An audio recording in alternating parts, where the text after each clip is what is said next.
thing. Is it working? Does that work? If it's green? Okay, good afternoon, everyone.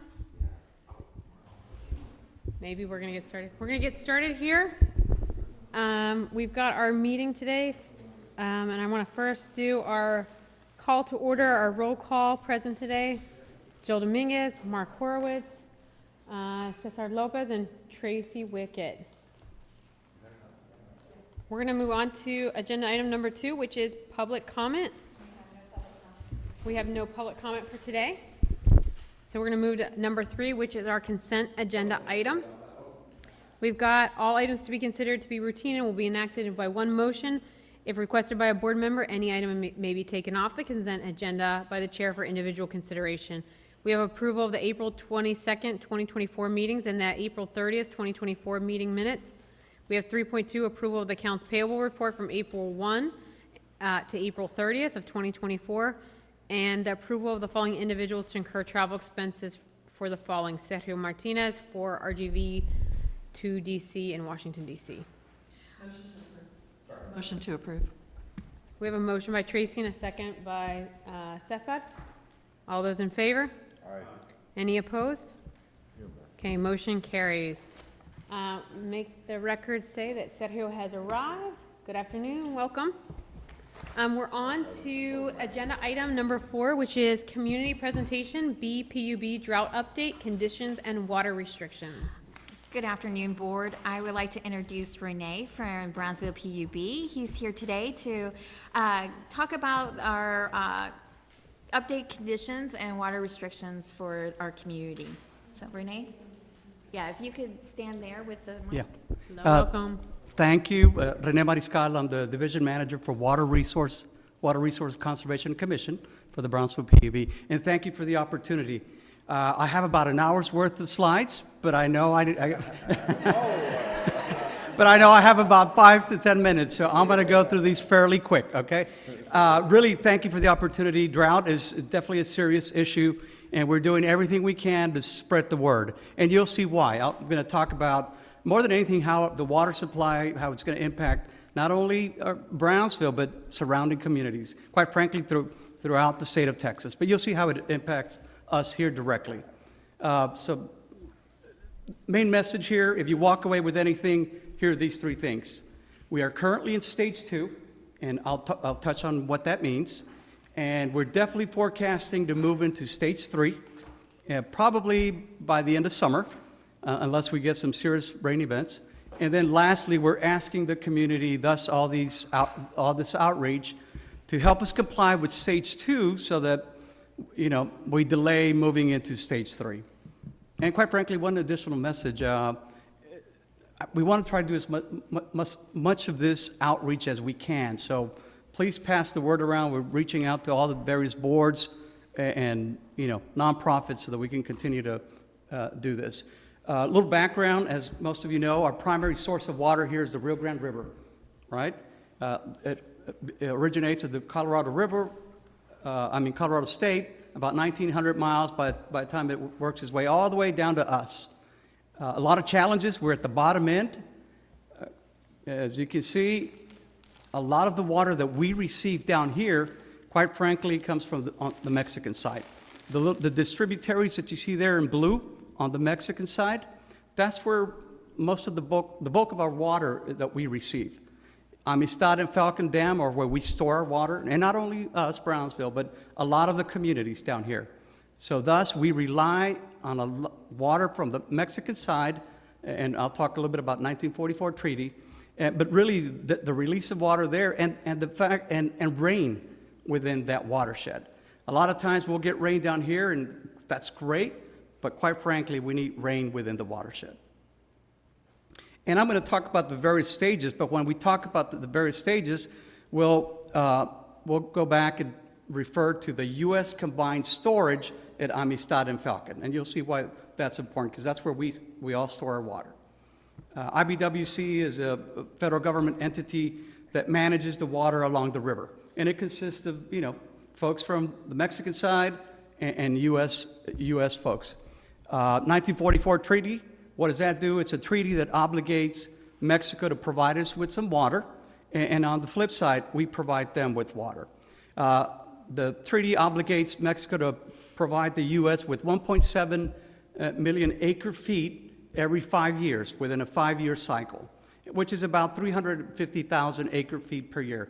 And you'll see a chart here in a minute, but just the cycle now is from 2020 to 2025, and we're in 2024. Thus far in this cycle, they've delivered 383,000 acre feet of the 1.75 million that's supposed to be delivered within the 5-year cycle. So clearly that's a challenge. And Mexico has their own challenges as well. I mean, it's dry there as well. So the challenges for sure. So how do we mitigate this? Right now, there's, a lot of our communities are reaching out to the U.S. Department of State, senators, legislators.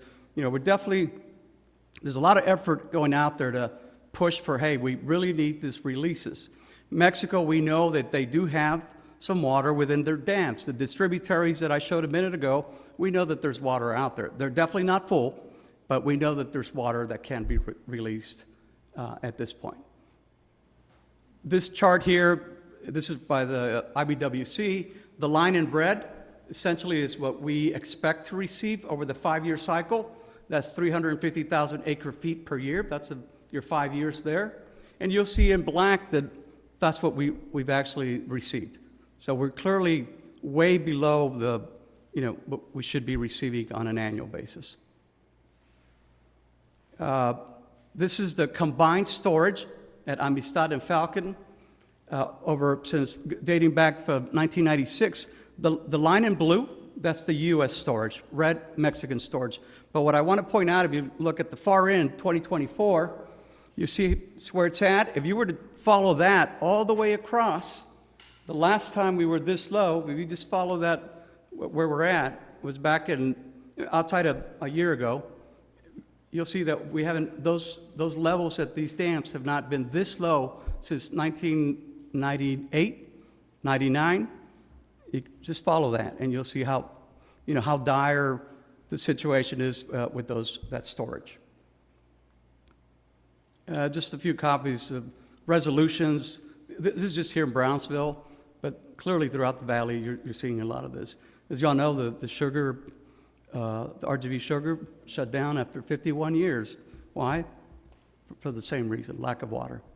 Just a quick cross-section of the Amistad Dam. A lot of numbers here, but just look at the top percent capacity. If the dam was full, it'd be about 162%. We are now, right now, it's at about 27%.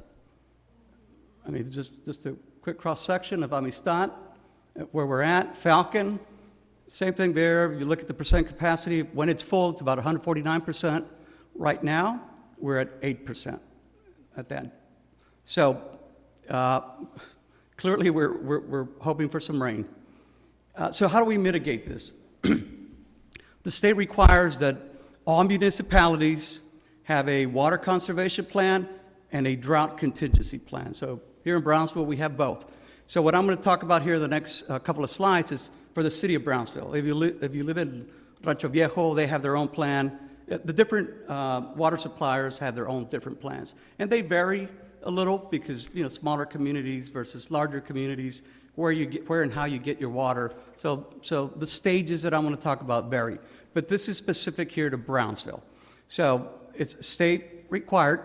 We just updated our plan. Water conservation talks about how we conserve water. But then on the drought, and I'm going to focus mostly on the drought contingency, it's like the different stages of our drought contingency plan. It's a city ordinance. It's the city mayor and the PUB general manager initiate each of the different stages. They'll get together and say, okay, it's time for the next stage, and so forth. This is all city ordinance. The different stages within within the city of Brownsville. One, what we call a voluntary stage, and that's when those levels, the combined levels at Falcon and Amistad are at 51% or higher. We haven't been in a voluntary stage in a few years. Stage 2, that's where we're at now. It's a restriction stage. When levels are 25% and above, you're at a stage 2. I'm getting confused here. Stage 2 is the 25% level. Stage 3 is when they're 15% and above. Yep, I'm getting this wrong. Stage 3 is when you hit below 15%. Below. Stage 1, below 51%. Stage 2, below 25%. And stage 3, 15%. Yeah, we're at 20% right now. So we're at that stage 2. We're getting close to that stage 3. Once those levels drop down to 15%, we would be initiating stage 3. And then lastly, the emergency stage, that could happen at any time, like during a hurricane event where we lose capacity at water plants, we could initiate that. I mean, does not necessarily tie to the reservoirs, although if there's no water in the reservoirs, clearly we'll initiate stage 4. But that could also happen if there's something major happens to the water plants. So drought contingency plan, I touched on that. PUB, we set guidelines, we work with the city, and then go backwards, and then we initiate the plan. There we are, 20.1% as of May 11th. We get these updates probably at the end of the week. We'll probably get another update, maybe Friday, Saturday. But we're at stage 2, getting ready to go into stage 3.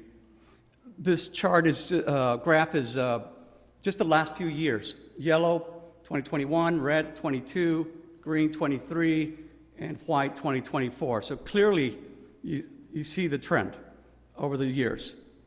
We've been dropping. And this is the combined levels at the reservoirs. U.S. combined ownership at Amistad and Falcon. That's what we've seen over the last year. The little box to the left, just the last 4 readings, just in April.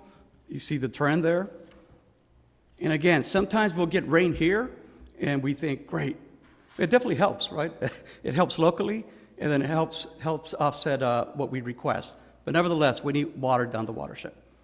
All right, restrictions. These, I'm not going to focus too much time on this. The restrictions, you can find them on our website. Our plan is in our website. If anybody has any questions, you can definitely reach out to us. All the various restrictions on our website. But bottom line, what it is within stage 2, you're restricted to lawn irrigation twice per week. And what you'll find is that as you get into stage 3, it's now going to be once per week. Same thing with car washing, twice per week. You get into stage 3, it's just going to get tighter. The restrictions are going to get a little bit tighter. Stage 2 right now, lawn irrigation, certain times based on your address. There are variances for, on the business side. For example, new development, new grass, you hop online and you can request a variance. Car washing, same thing, limited to, twice per week. And this is residential car washing. You can still use commercial car washing. Non-essential watering is prohibited. And that includes things such as washing buildings and so forth. And now on to stage 3.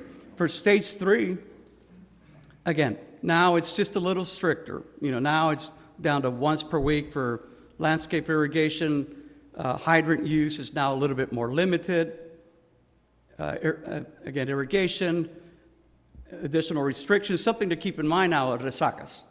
Once we get to stage 3, resacas are going to be a bit of a challenge. Again, we want to conserve the water.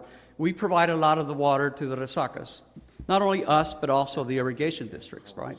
So we want to conserve that water. So now we're going to be limiting how much water is going to the resacas. We're still going to provide enough to support aquatic life. So, but it's something that we're letting folks know that now pulling water out of the resacas will be prohibited, and the water that we add into the resacas will now be limited. Obviously, except for, necessary for aquatic life. So there'll be a lot less of what you see now. Because the goal is we want the water for, potable water purposes and, kitchen and sink and so forth. And then this is what we more than anything want to, relay. Surcharges. If we get to stage 3, our current city ordinance plan implements surcharges. Residential, If you use more than 10,000 gallons per month on the residential size, you will now be surcharged 1.5 times the regular rate. So it'll be regular rate. Once you exceed 10,000 gallons per month, then you'll get tacked on an additional 1.5. And that's on the residential side. On the commercial side, you see it there, 80% of your 12-month usage, then you get 1.25 times that rate. So we're getting out there, letting folks know so that they can start pre-planning for this. Clearly, we all hope that we don't get to that point, and as we get notifications for new businesses, new folks coming into town, new industry, we're thinking about that and starting to inform folks about, okay, so what options do you have on the water supply side? What is it you're needing? How much water? Because those are the challenges that we face. And again, it's not just Brownsville; it's throughout the state. But primarily those that rely on water within those reservoirs. And this is done to deter, right? To deter consumption, because what we want to do is save the water that we have for consumption purposes. National Weather Service, really all this is just to demonstrate that, just based on the National Weather Service, we don't see a lot of rain. We only see temperatures like this, at least forecasted for the next several months. Hurricane season is upon us here soon. We're hoping that brings water to the watershed. That might provide some relief. We don't, at least based on the National Weather Service, we don't see inflows via those tributaries just yet. So, we're really asking our community to help us conserve water. On the positive side, I want to leave with a positive note. Here in Brownsville, we are fortunate that we do have the Southmost Regional Water Authority, SRWA, facility. And why is that? Is because that's a groundwater facility. Brownsville is fed, 73% of Brownsville relies on the river, roughly, and about 27% of Brownsville uses that groundwater. And it's primarily the north side of town where we have that facility. So that's definitely, not a lot of towns, not a lot of communities have that option. Southmost Regional Water Authority partners, these are some of the partners. Brownsville is obviously the largest owner, Los Fresnos Navigation District, a few of the smaller partners, but they also receive a little bit of some of the water there from the reverse osmosis groundwater. This is just to demonstrate that there's a lot of groundwater. The graphs, the bars on the right over there, study that was performed earlier, ample water within the water table. If we were to continue to expand based on that study, there's ample water. Photos of we have 20 wells. This was constructed, the SRWA began in 2004, the first phase at a cost of about $29 million, 7.5 MGD initially. The second phase expanded to like about 10 MGD at an additional cost. And really that's it. We're continuing to seek funding to continue to expand this facility. We know the importance of not having to rely on the river, all the time, at least minimizing that reliance on the river. So just a rough estimate, it's about $200 million, just a conceptual that we've looked at to expand to, right now we have a 10 MGD facility over there. To double it, it's roughly about $200 million.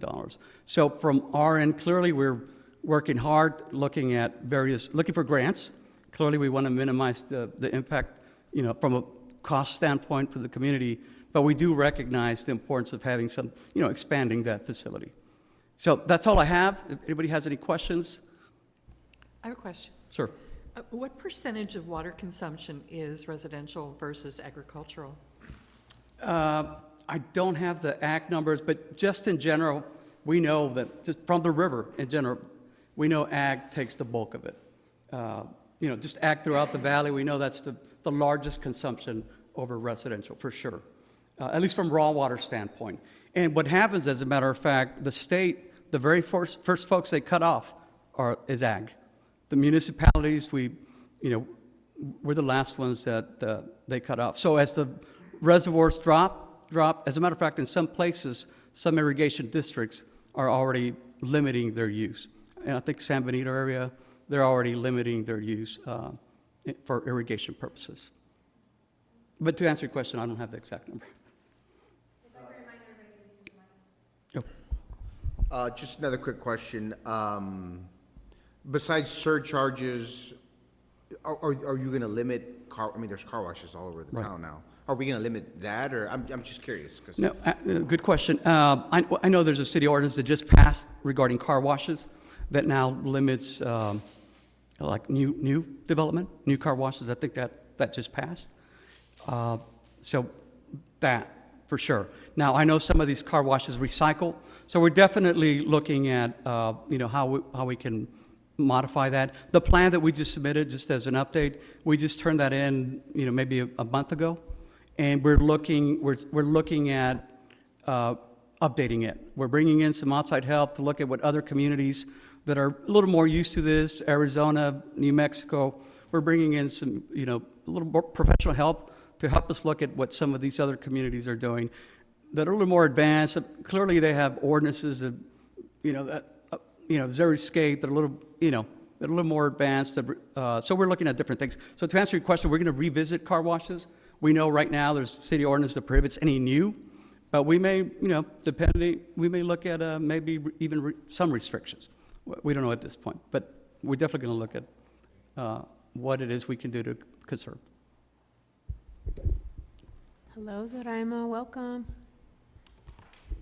We're gonna make sure that you're marked here. Are there other questions?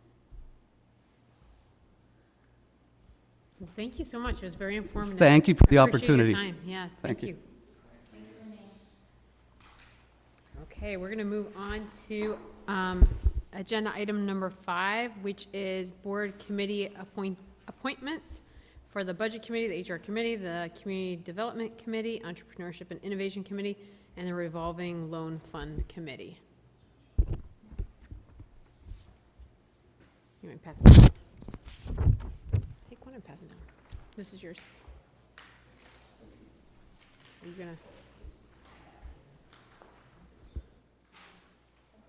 gonna start? So earlier, I should say earlier last week, Victoria sent out an email polling what board members would like to serve on the committee. So thank you so much for everyone participating in it. We really appreciate it. So here is an outline of the purpose of each committee. The HR committee will focus on our HR management, including, our acquisitions for talent and leadership development. Our budget will look at aligning our budget with our organizational goals. The community development committee, that one will actually look at our quality of life, our big as well as our sports park. Our entrepreneurship will support the ongoing efforts for our startups and our innovation projects, as well as help facilitate the eBridge budget. And then we have the Revolving Loan Fund Committee, which is new.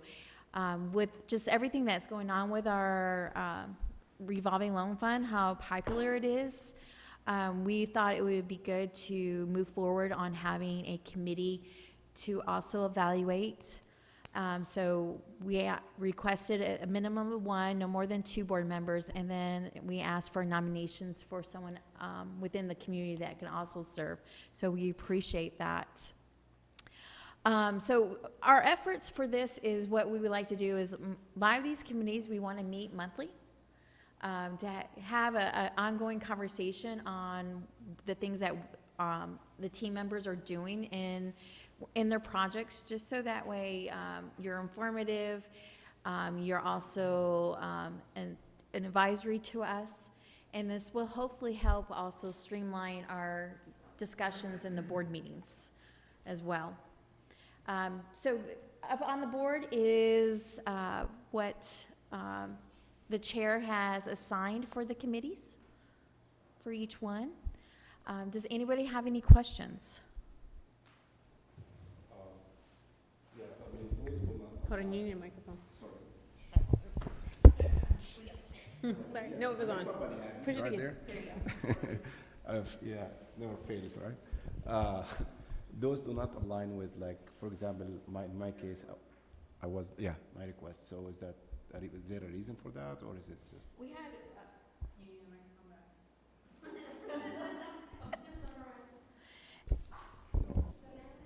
No. So she's asking, he's asking like he requested maybe Like, for example, 1 and 2, and he's on 3 you asked and for 4. budget, but we had quite a few ones for budget on that.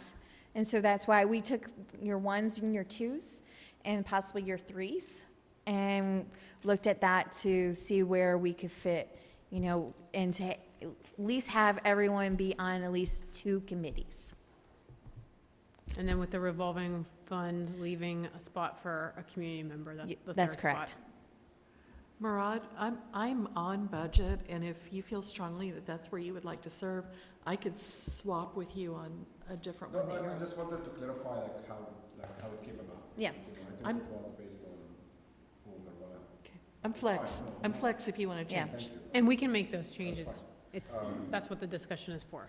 Can you elaborate on the entrepreneurship innovation committee? What is that?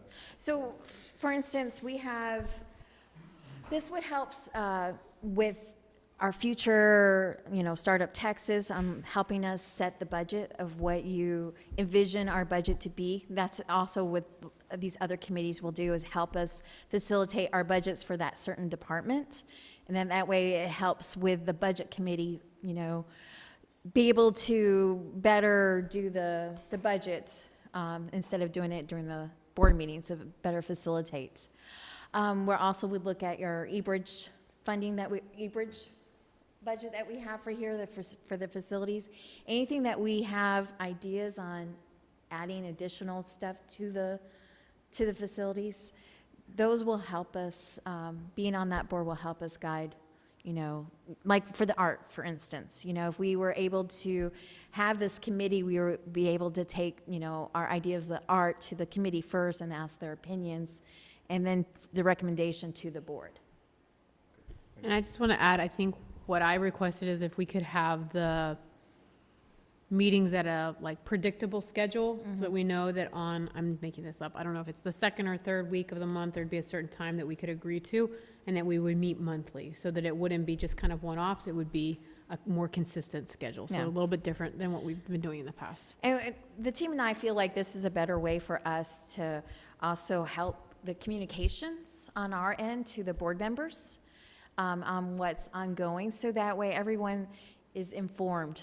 And we hope that in the end, it will help be more productive discussion during our board meetings.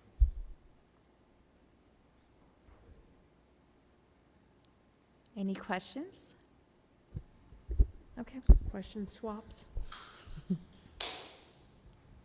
Motion to approve? Second. Okay, we got a motion from Tracy, a second from Murad. Are there other questions? I thought I heard someone. It probably doesn't need to be approved, but it doesn't matter. Okay. It's Would you all like to vote on this, or just move forward? Withdrawn. We're cool with that. Okay, are there any more questions before we move on? Just double checking. Okay, well, thank you guys for the discussion. Hopefully this helps us to work better, to have better communication, and to run even more smooth than we already are. So Yeah. And so We're each gonna of go- us will reach out to the committees, and then we'll start setting up those ongoing meetings and see, work with everybody's schedule. Okay, we're gonna go on to item 6 then, which is the BCIC staff reports. We have a report from President CEO Corey Pena, then Finance Programs, Marketing Communications, and then Community Development. All right. Turn it over. Yes, please. Keep going. All right.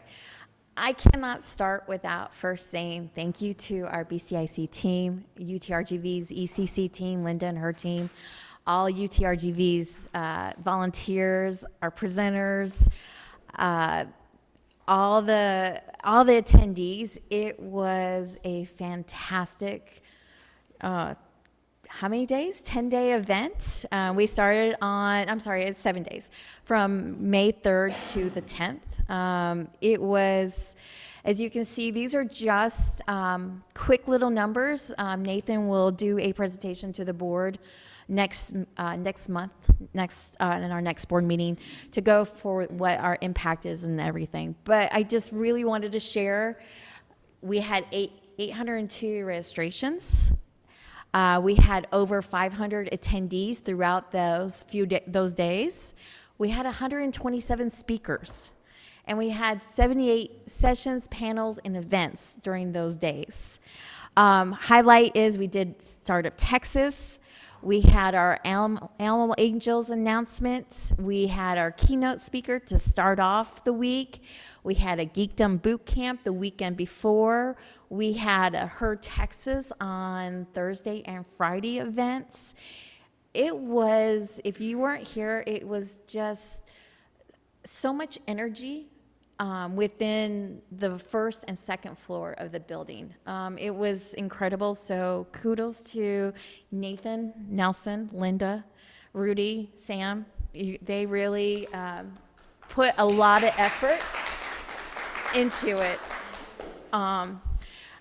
A lot of hours, a lot of overnights they did. But the response that we heard, the feedback was, they were, the people who participated were amazed of, we did source a lot of our sessions locally with local partners who had the knowledge and resources, and a lot of them didn't know that those people were here. So it was a great way to introduce our partners in this. People were amazed on the content of each session. So it was a really good success. I can't speak enough about it. So again, thank you, team. Thank you, Linda and her team, and all of our sponsors. So Nelson, I, and Sergio also attended ICSC Las Vegas this past Saturday through Monday. It was fantastic. It was such a valuable experience. We had a lot of opportunities for networking, learning, and promoting our community for potential for retail and commercial investments. So we were able to, network.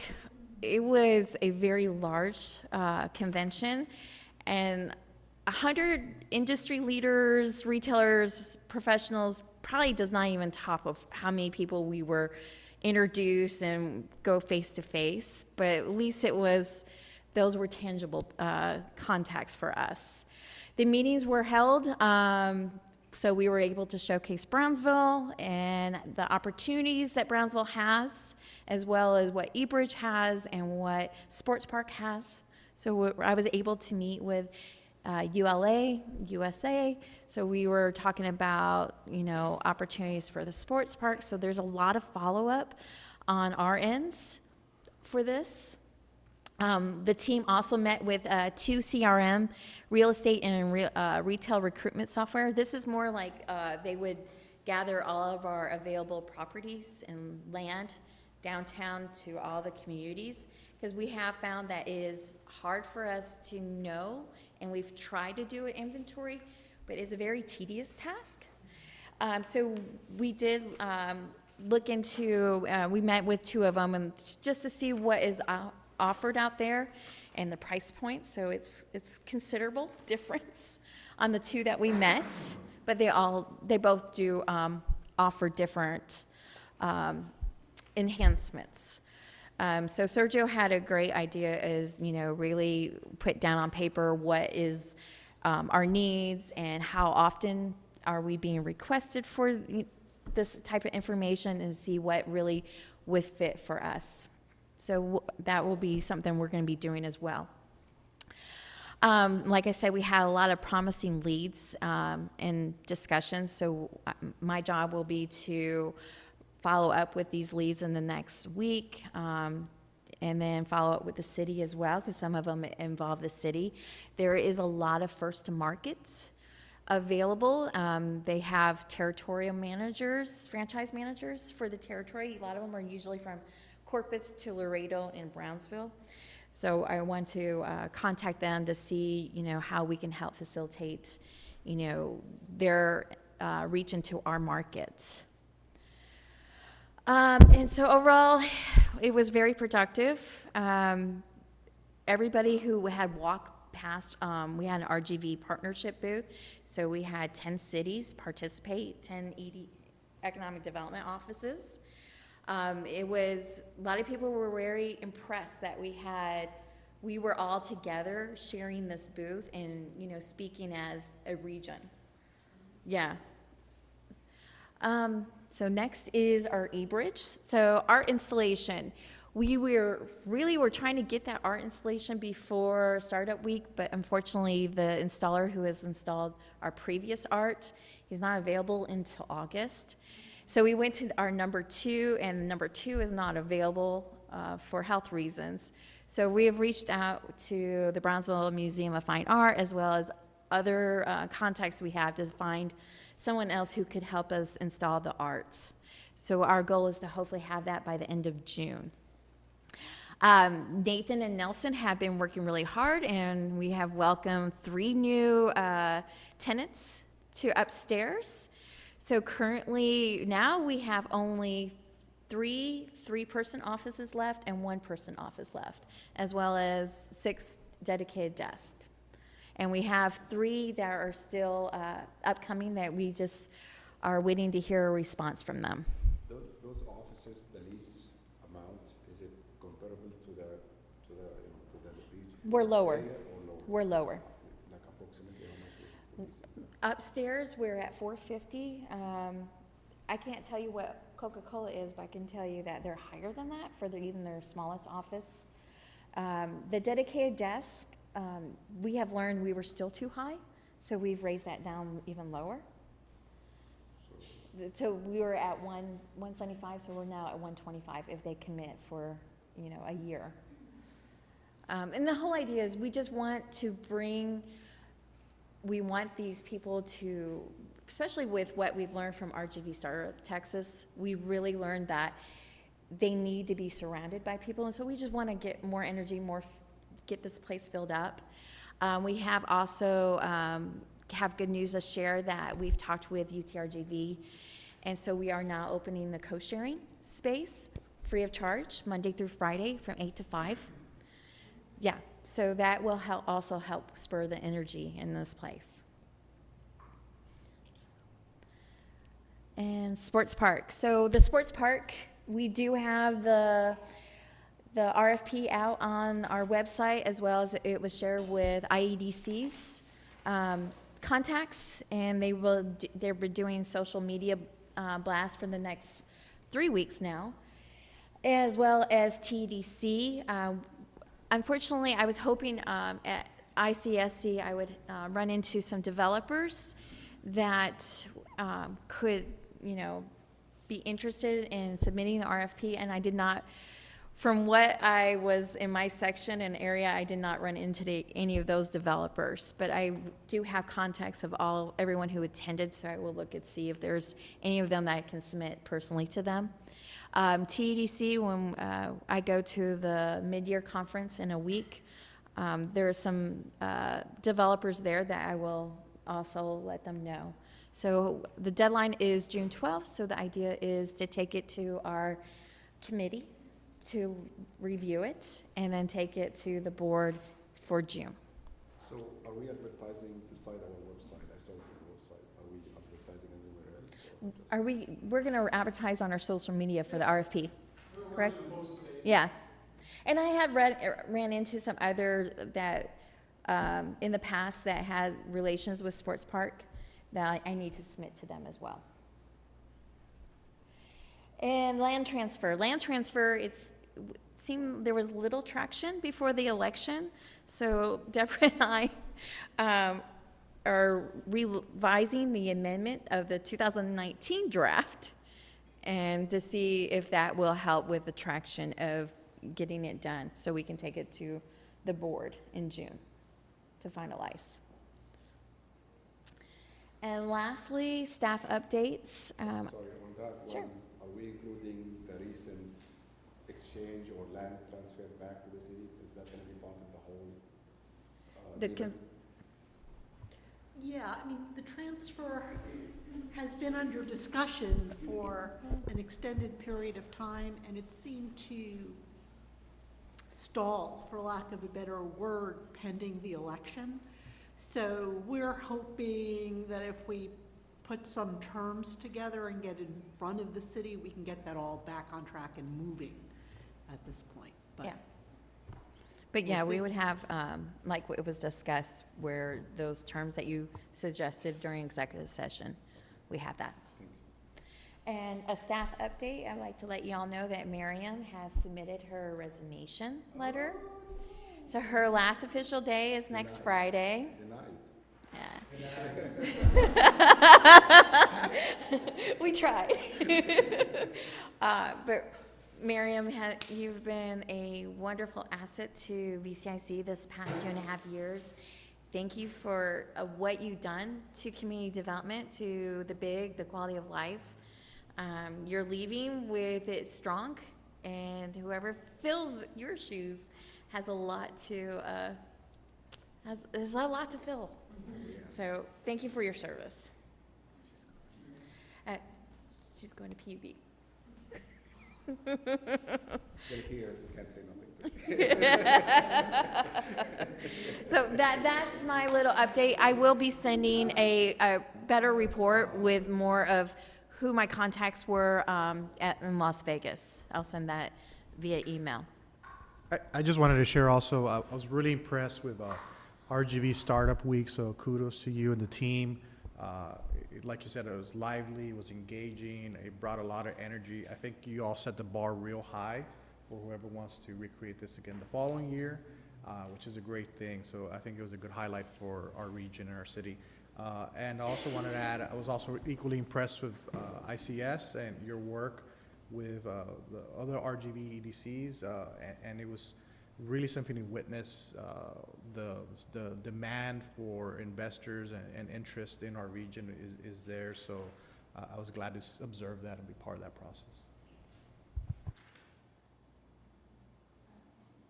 That's it for me.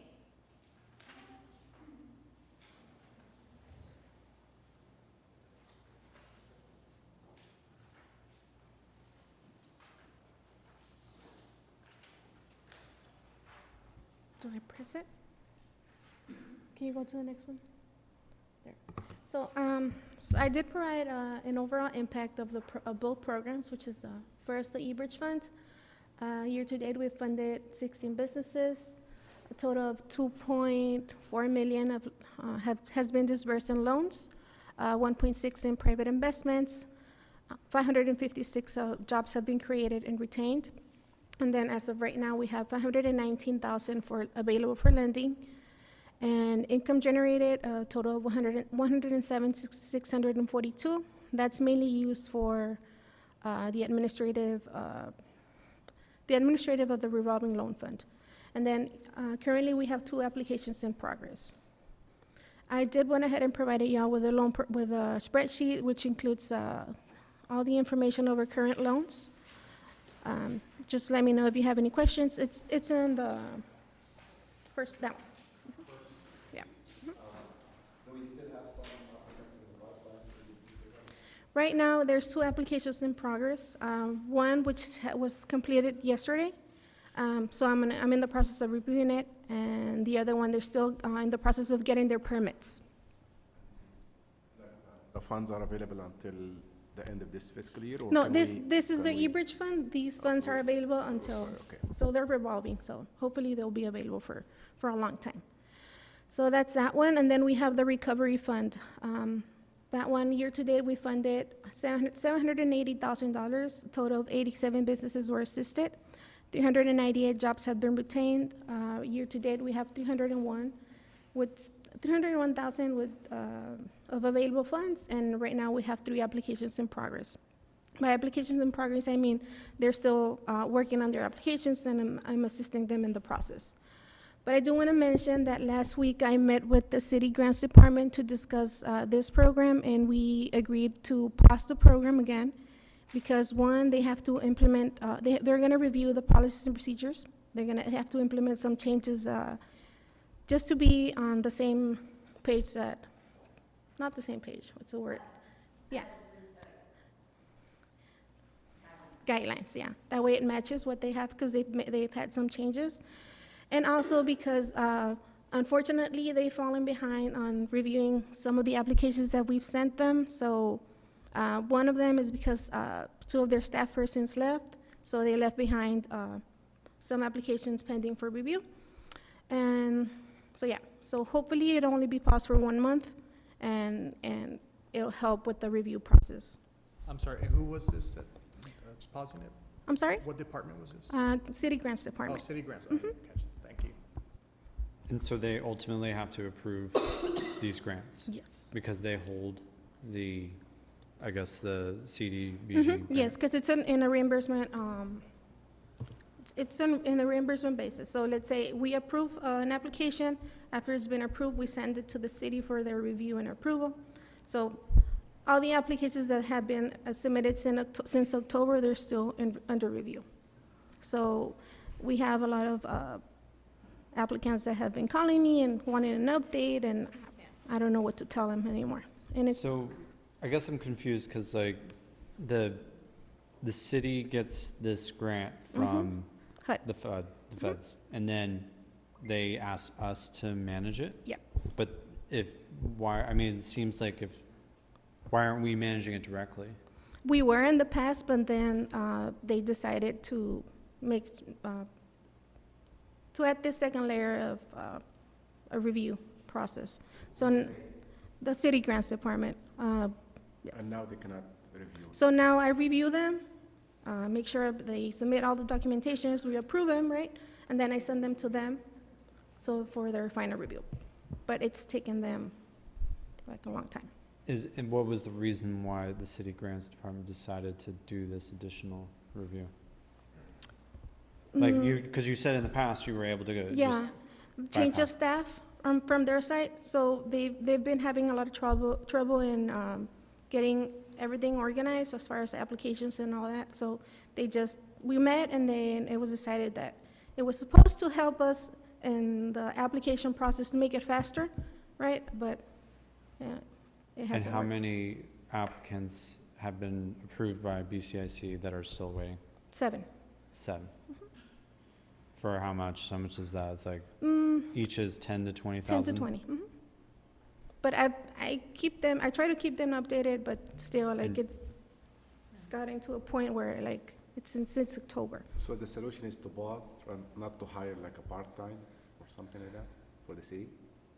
Well- Rather than pause there? They want to pause it. Well, somebody else is in charge right now, and actually, when I met with her last week, it was a very good meeting, productive. So I hope it works out.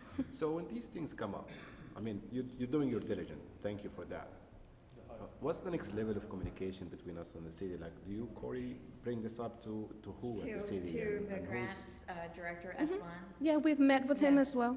And that's their solution. Yeah, it's just, they've, like she said, they've been having turnover Mhm. on their end, and then HUD, usually around this time every year, HUD has Changes. new changes of their guidelines, Mhm. and so that has to pause, so they have to review the guidelines and make sure everybody's compliant to HUD's guidelines. I mean, I understand that. I Yeah. understand the guideline that we need, but like for the fact that we're not able to keep up with the flow Yeah. Yes. of applicants, I don't know. If They had 2 changes in their staff. One of them, she left on maternity leave, and then they left somebody else in charge, and then this person, she left. I have a question. How many we denied? Is there any, were there any applicants that were denied? Yeah, and how I many? do have a list. I can provide you that list, but there's been plenty Yeah. that we've denied, and mainly because, one, they didn't encounter any loss during the pandemic, and 2, because they are not low to moderate individuals, the business owners. And the third one is if they're not in the specific city Uh, limits. Mhm.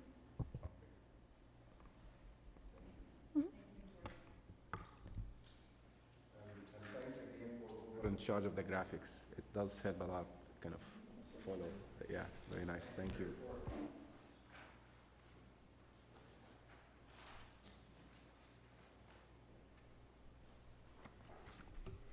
Hello, good evening. Okay, so after RJV Startup Week, I hope that we can get back on track of and all the things I've been telling you that we were gonna do. And now I'm very grateful that we have Rudy here on the team now. We're now a marketing team. It's not just one-man band. And double the hands, double the brains, double the everything. So hopefully we can get back to it. I just want to say, firstly, that we will continue to be transparent about the board meetings and announcing them with time in advance, posting the links to the live streams.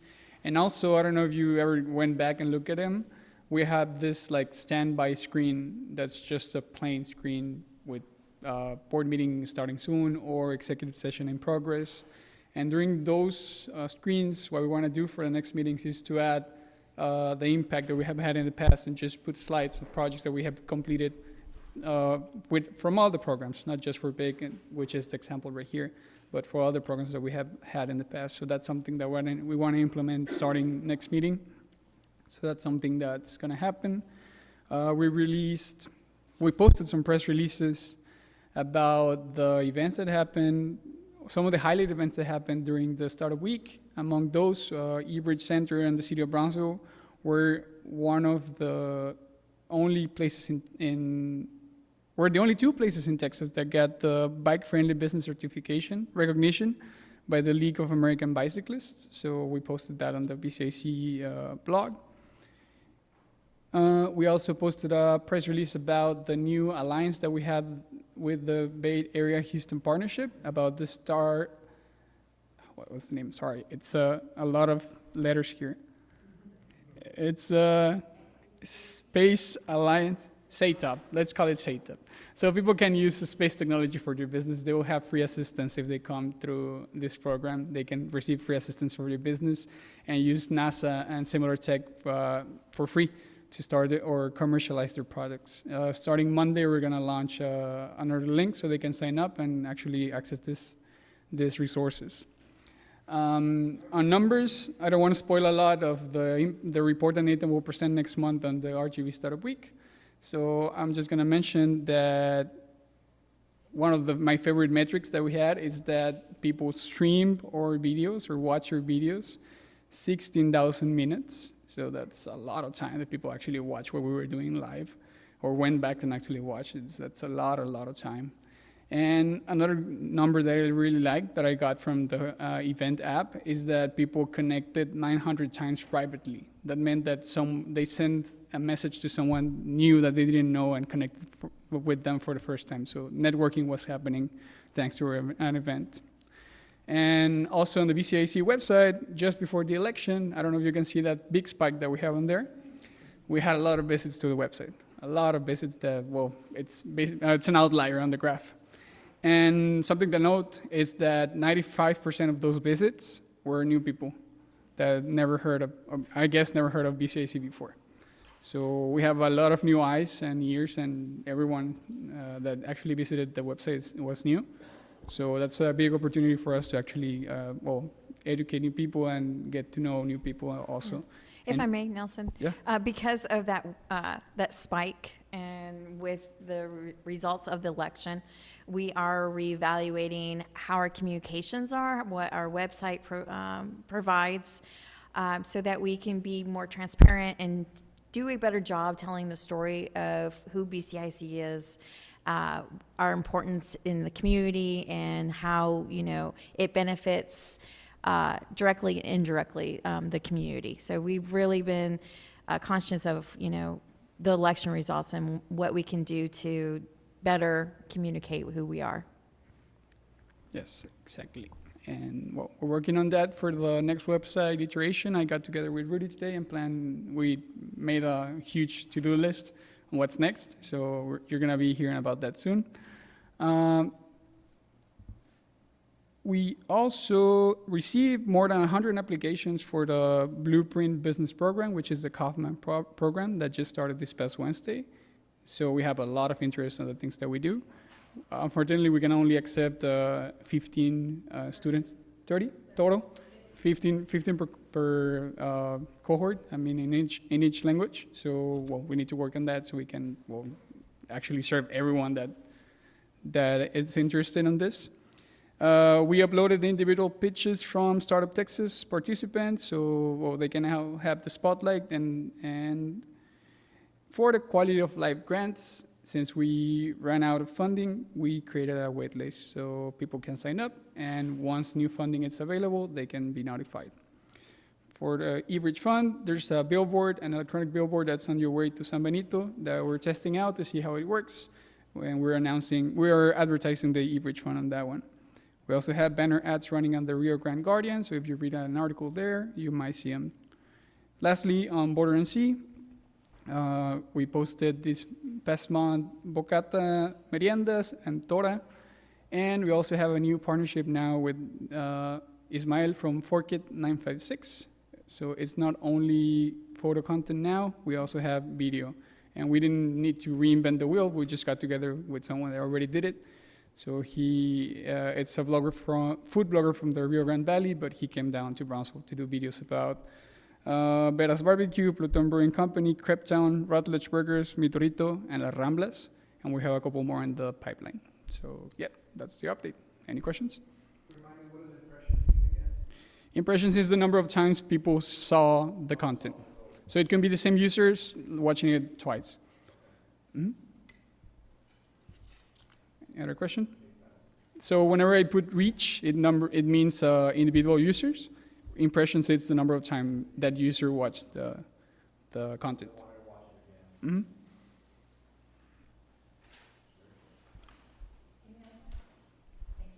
Mm-hmm. Thank you.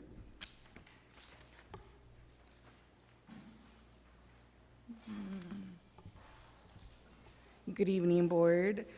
As you know, the Community Development Division oversees 2 grant programs. The first is Quality of Life, and I'm happy to announce that this past Tuesday, the City Commission did approve 8 projects worth over $2.4 million in grant funding.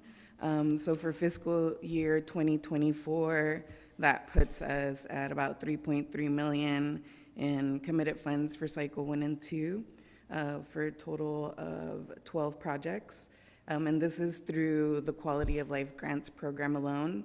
Then BCIC, as you remember, or just as an update, we did commit funding to several City of Brownsville projects, and that totaled about $2.2 million in funding. So for fiscal year 2024, the total is about $5.5 million. Just for quality of life projects, and that is about 66% of the annual budget. For fiscal year 2025, the board approved $2,037,845 for City of Brownsville projects. That's 4. So it's about 33% of the budget for next year that's been allocated. You're saying that's 33% of our budget? Of the proposed budget that was submitted through finance, correct, Victoria? We haven't proposed, or are you saying you've already working on a proposed budget for next year? So there's projections that are given. We've already been given by the city a projection, is that correct? Revenue projection. Yes, a projection. For revenue. For revenue? Yes. Yes, so that's based on that projection. And but this also doesn't include the Thank you.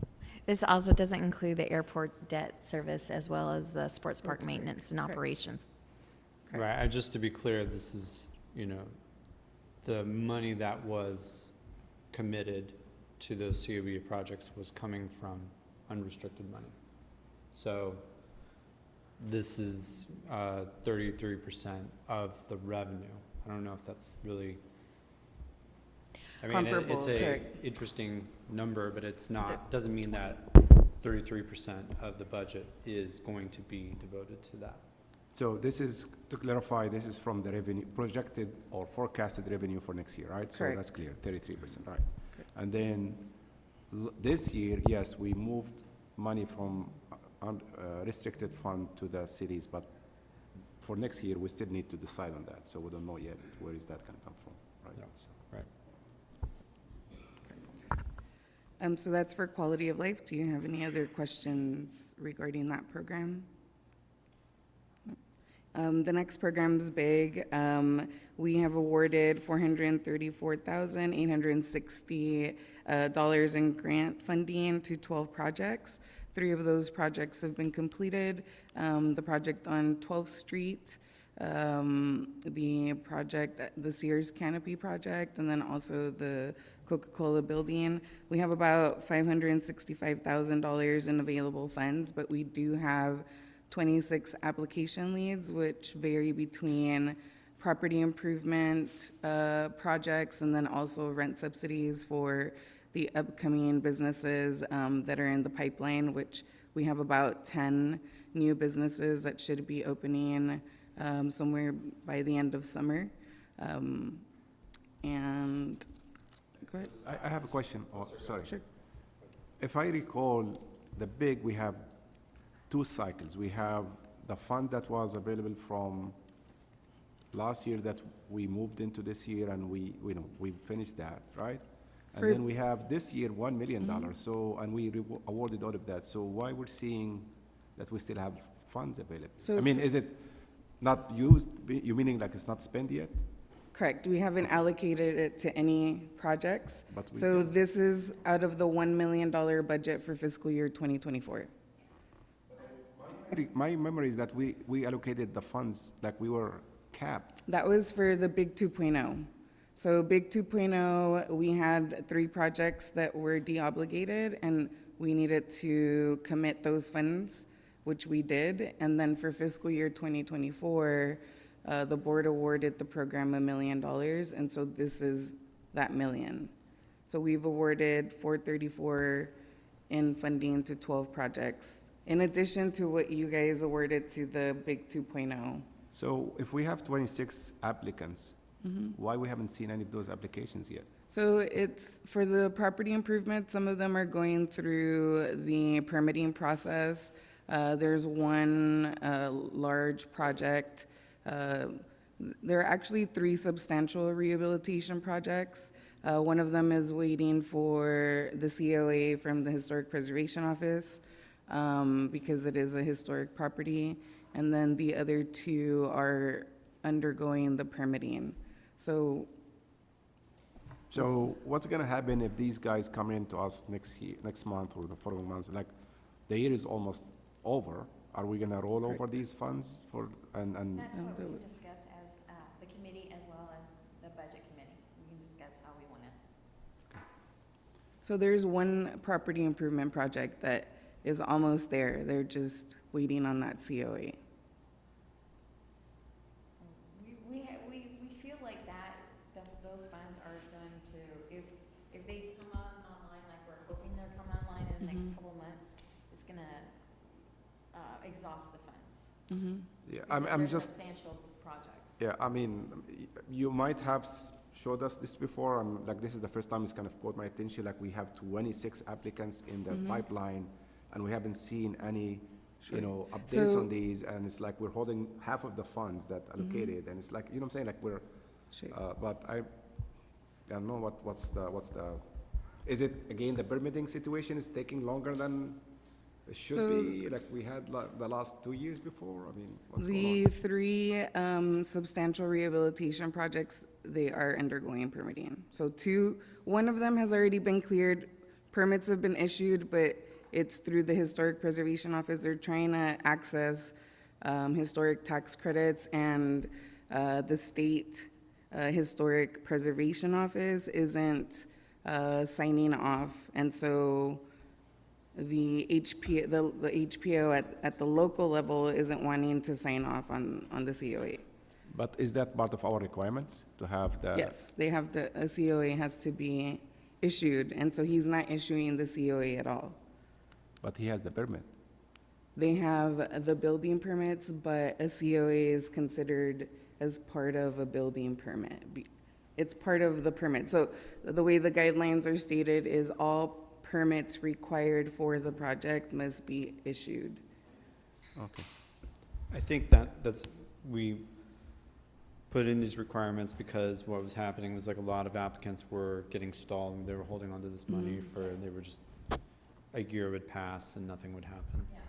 So how many of like, I'm just curious, like how many of the leads ended up just like, I mean, they're just, either not moving or they declined to go for it on their application?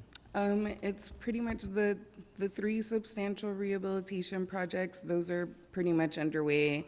The projects that are a little bit smaller and would fall under standard rehab, those are at varying stages. Some people have already hired a designer and are, gonna start the permitting process. Other people are still trying to figure out, if they will go through with applying for the grant. And then the remaining leads are actually for the rent reinvestment program. So we have about 10 that are in the pipeline. And then this year, the guidelines stipulate that the business has to be open for 3 months before they apply. So that way we ensure that the business is doing, is surviving, the first 3 months and isn't coming to us for like an emergency assistance situation. Because the contract does require the businesses to be open for 2 months. Otherwise, we can request, or 2 years, I'm sorry. Otherwise, we can request for them to pay back the funds that we granted. We don't want that to happen.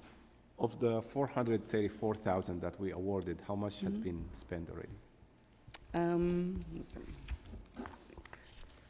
So out of the 434, we have 347,000 that's still active.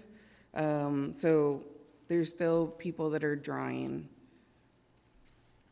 And it all depends on the applicant or the participant. Some, draw quite frequently, and others wait until they're 50% complete or at the end of the project. It all depends on them. So are we trying to follow up with those applicants, the active ones at least, to see if they are, like, if we are foreseeing any issue in the near future with them to remedy the situation and rather than wait until it collapses? Like, are we communicating with them on a regular basis? And do you For see the rent any subsidy? for the big Yes, so we communicate with them just to see what stage they're at in the whole process, especially during the permitting part. And because, most of them, their projects wouldn't be viable without these grants, and so they want to make sure that they can go ahead and obtain those grants as soon as, or the permits as soon as possible.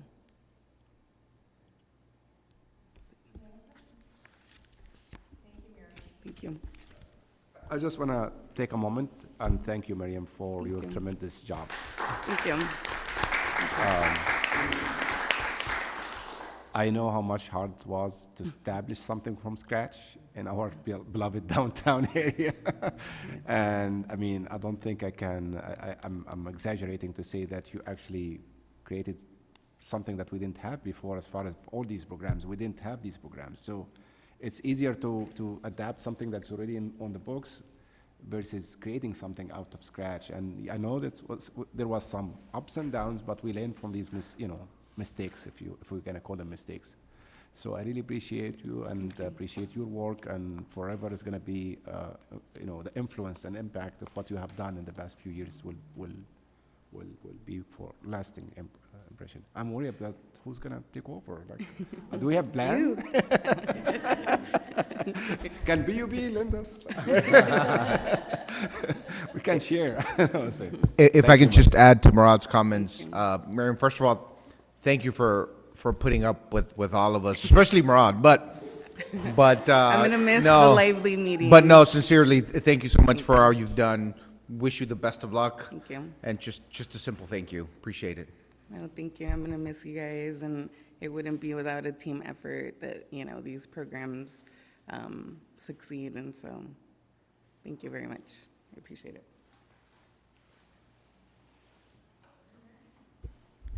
Thank you again, Miriam. We're going to move on to our next agenda item, which was number 7, is discussion, consideration, and acknowledgement of the April 2024 financial report. Hello. Hello, good afternoon. Good afternoon. Okay. Okay, the first slide, I'm showing the balance sheet for the operating fund 19. I do have a change that I need to make on the assigned amount, the $2,456,522. It's actually $1,956,522. And the unrestricted, you actually, from the 522,051, is supposed to be 1,022,051. Being the reason that the $500,000 that was transferred from the unrestricted to the reserve fund or to the rainy day fund, it was posted 2 times in my worksheets. So I did make that correction, and that's just a correction that we need, that, for your records, so you all know.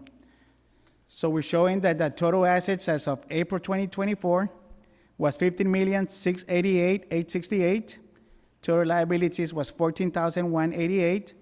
And the total fund balance was $15,674,680. The fund balance is consisting of the restricted for $942, which has already been set aside, that cannot be used or spent in anything else, because that's what you're gonna use to pay the airport debt service and the sports parks and the administration fees to the city. On the committed, we show $8,754,107. Those are all those projects that were approved or have been approved, and they're still ongoing, including the big grants and the quality of life projects, includes the fiscal year, the ones that you approved for fiscal year 2025. On the assigned value, on the assigned amount, the which is $1,956,522, that represents the entrepreneurial and innovation projects that you will have. The rainy day fund is at $3 million, so the unrestricted is at $1,022,051 as of April 30, 2024. Raphael, Yes, sir. so I see there's new terms, and I feel like some of the terms that Correct. we were used to are now defined differently. Right. Okay, right. The restricted, like I say, is something that's been set aside because there's an agreement with the city where you're gonna have to pay the debt service of $365 for the airport, plus what's owed to the sports park. There's an agreement there, so that's what makes that up. That's a restricted, that you really can't move that one to pay off. You need to pay, it's an obligation has been set by the city. And so you're using like now strict government accounting terms. Restricted meaning like a third party, we got like a contractual obligation to set aside some money. Those to monies for pay. the debt service. Right, so we got the debt service, which is, we signed an agreement with the city on that, and the $500,000 for the sports park. Right. And for And your financial $24,000 for the services. administrative fees. Right. Okay, so, all right, that makes sense. Okay. And then the assigned, from what I understand, The assigned is like what we agreed to put to budget for this fiscal year, For those entrepreneurial and innovation projects that, or just, I'm looking at the 13.3 million that we budgeted, and of that, we have not committed we have not committed 2.5 million. I'm just looking at that number. I know Correct. it's different. Okay. you So can it's look just at the that, amount yes. from the budget that has not been committed. Right, from the budget, so, yes. And remember that from the budget, remember, the fund balance is, we're only working with actual numbers, actual receipts. Let's hope we don't, for the remaining of the 6 months or that we have to collect sales tax, let's hope nothing drastically happens, and we do collect, like it's anticipated, about 7 million. So we cannot say that we're committing everything, and what if you don't collect all the sales tax as projected? So it can throw us under a negative amount in the unrestricted. So Right, unrestricted is just excess. access for Money. operations, for the general Right, operations. Right. Right. And like I said, this is as of April, and it's the actual amount, whatever you have, sales taxes you have collected, interest collected, and offsetting any expenses that has been incurred. So the committed are these, the funds for the grants that we have been approving, right? That's what the committed is. The committee, It's the where quality of life. we, as a board, said, No, this is what they said, right, we're gonna provide for big one. Sorry. Big one, the big and Yeah. all of that. The So big that- grants well, and the no, quality but I of mean, life. like, not like, for, if we were taking the example of big, it's the 500,000 that we have approved so far. As, there's $1 million that's set aside in the budget, half of it has been approved, half of it's committed. Because those are, that's what committed means, right? It's like Right. what we have We have approved and set aside for those projects. Okay, Correct. does that make sense? Okay. Huh? No, No, 500,000. just what Miriam was saying before, the 400 and something that we've already committed, that the board has already taken action on, that's in the committed. So the Right. remaining balance of 500 something is in this fund. Right. Right, which right now it's at 1 million. It's at 1 million right now. My apologies for Right. that, for overlooking that. I know, when I saw this, I had to look, I was really confused, because like the restricted was, and the committed were, Right. interchangeable back, you you introduced another word and it used to be restricted. Right, I And- understand, right. It would be helpful, I had to look up Mhm. and realize that you're using like the strict Governmental government terms, yes. accounting terms, and I appreciate that. I think that's great. I just would also appreciate maybe a short definition. Okay, sure. So the next slide that I'm showing is actually something similar to other fund balances that we have. Again, the assigned balance is 1,956,000, whereas the unrestricted is at a little bit over 1 million. I did include a comparison between the 7 months from fiscal year 23 to 24, showing the revenues, less the expenditures. Right now, we're at a negative 609,791. And basically, we need to take into consideration that you all paid off the bonds. That's why.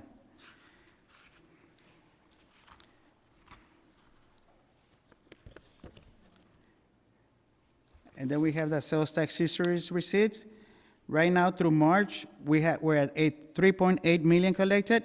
And like you said, you might be projecting about close to 7 million of collections, right? And it should be more or less in par with whatever was collected for fiscal year 2023. Are there any other questions? Can you go back to slide? Yes, yes. Just, how did we get to, I think we were mandated to project that amount, is that right? 6 million? The 5.9, Right. Right. that was, yeah, That was what my understanding, that the city commission 5%. only allows you to go up 5% of whatever you budgeted in the prior year. It's not what we, 5% it's not of what the- we collected, it's Right. what we budgeted, and that is, again, recommended. And it depends. I don't know if they're gonna change it. I think they're starting under budgets this Yeah. year. I mean, because clearly you can see sales tax going up. Yeah. Right. And we're gonna have this yawning gap. Right. We had a question, because we collected Yes. 7.2 last 7 point year. some- If correct. that's what we should start our budget for this year, and that's still, it was not recommended that we should Right, because we really- need to wait, see what the city commissions, allows us to Yeah, do. so it could be lower than what we I think in originally years planned. past, it was at 3-point-something%, and they Correct. went up last year or 2 years ago to 5. Yeah, But it's up for whatever you budgeted in that yeah, in the not prior what we year. collected, but what we budgeted. Yes, Okay. They only let you go, they only let you go 5% of what you budgeted last year. Yeah. Yes. And not of what collected, Interesting. yeah. yeah. So it would be ideal if we could actually budget what we collected the previous year, because that's what we have, especially when we are now, and it's taken us many years to actually always be in the black and start off in the black, because when I started, we were always starting in the red. And we had to wait until July or August before we actually cleared our Those thing, negative so, numbers. We're in a better spot. Right. yeah, Any other questions? appreciate it. Okay. Thank you. Thank you. I'm sorry I have to leave early, but you guys enjoy. We're almost done. Okay, Murad is. Hi, Chief.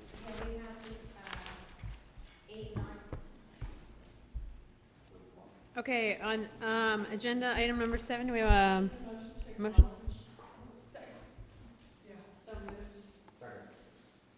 All those in favor? Aye. Any opposed? Motion carries. We're gonna move on to, okay, thank you. Murad is stepping out.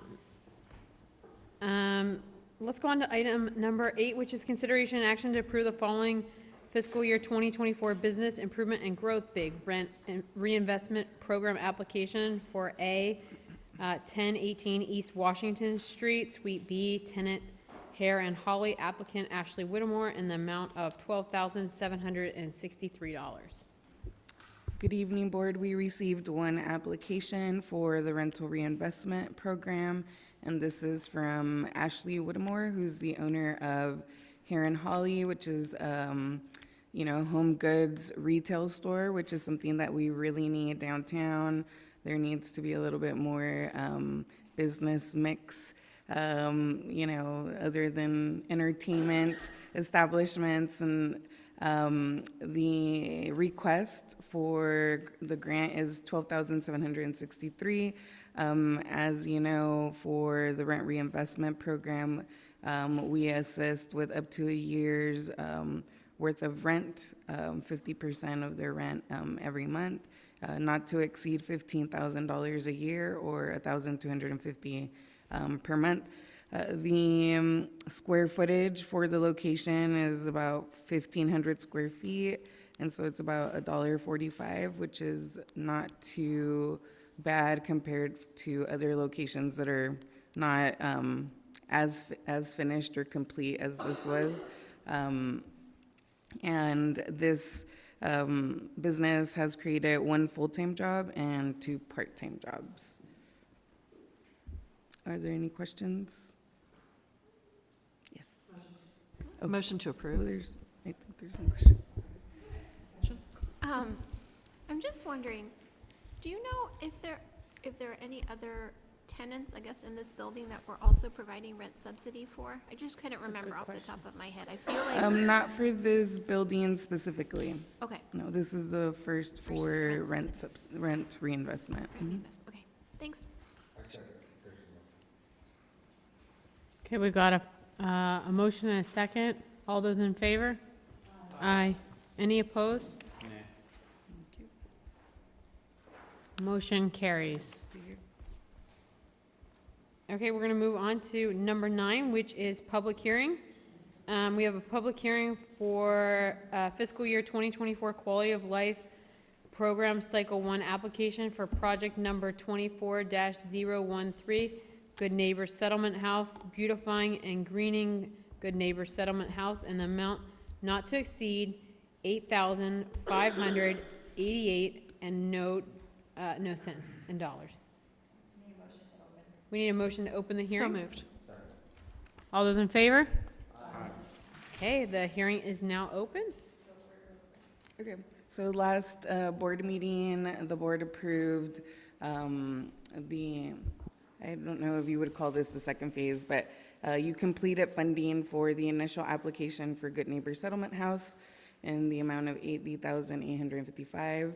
The project scope for this includes the installation of a gazebo, landscaping, plant care, and then, of course, the activation of the community garden, which they are partnering with the Brownsville Wellness Coalition for, and so they've started part of the project, but this would be to complete it and enhance it.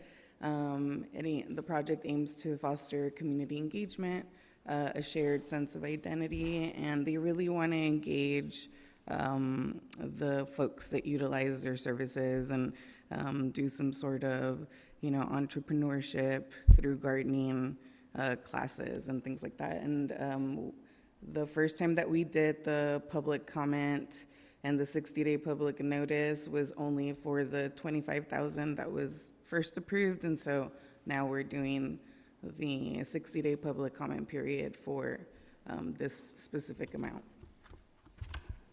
Thank you for sharing. Are there any questions before we ask for any comments from the public? Are there any comments from the public in the room?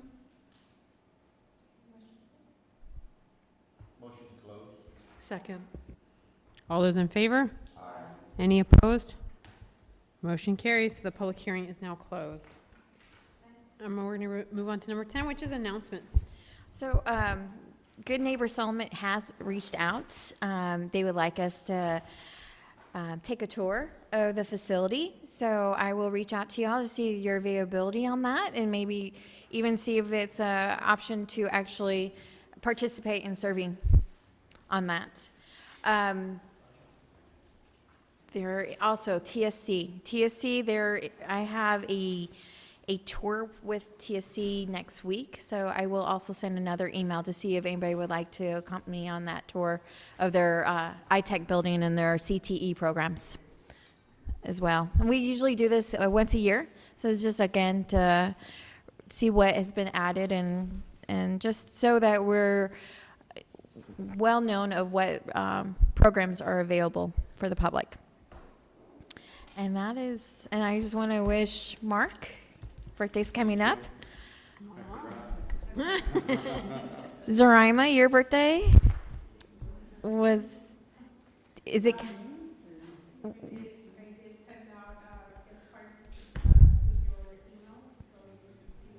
Good. I was wondering if that was spam. I was afraid to click it. So happy birthday to both of y'all. Happy birthday, guys. Any other announcements? Could I just ask if the board could be very quickly updated on what's going on at GBIC? Oh, sorry, say it again. Could we get a very quick update about changes at GBIC? Yes, currently, I've been told that the executive director has resigned as effective last Friday. And so they are looking for an interim, and then we'll be going out for a search for executive director. They're looking for an interim? Yes, that's what I've been told. So my understanding is there's been 3 folks resign within the past 2 weeks out of a staff of 7? Or? Yes. One of the staff, I believe, has accepted another job. So that person was, the other is the executive director, and the other one was another director, and they both resigned. Has there been any discussion of, since the city obviously is interested in having a single economic development organization and the 4B can do everything the 4A does, has there been any discussion about this being a good time to consider? Eternally, yes. And we are actually moving forward to at least have those discussions. Thank you. For a merger, you said? Mm-hmm. Right. Yeah. Okay, do we have a motion to close? Second. All those in favor? Aye. Aye. Any opposed? Motion carries. We are closed. Thank you guys for a great meeting. Thank you. I think it's record time.